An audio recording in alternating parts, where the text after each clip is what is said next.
শ্যামলী স্মরণে মৃত্যুর 3 দিন আগে ভয়ানক কষ্টের মধ্যে শোনো, ইউটিউব চ্যানেলে অনুষ্ঠান করা বন্ধ করবে না।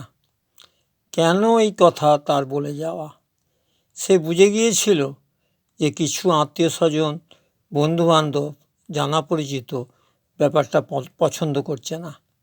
কারণ ইউটিউব চ্যানেলে অনুষ্ঠান করে আমার স্বামী, আমার ছেলেরা সারা বিশ্বে যে জনপ্রিয়তা অর্জন করেছে, তারা বা তাদের ছেলেমেয়েরা তা পারছে না।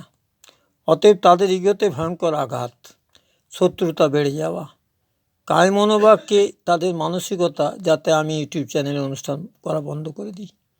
মৃত্যুর আগে ব্যাপারটা ছবির মতো বুঝে গিয়েছিল। নানা কষ্ট যন্ত্রণার মধ্যে এতদিন হয়তো কন্টিনিউ করতে পারতাম না, কিন্তু তার শেষ কথা মনে এসে যাওয়ায় ভয়ানক কষ্ট যন্ত্রণার মধ্যেও চেষ্টা করে যাচ্ছি।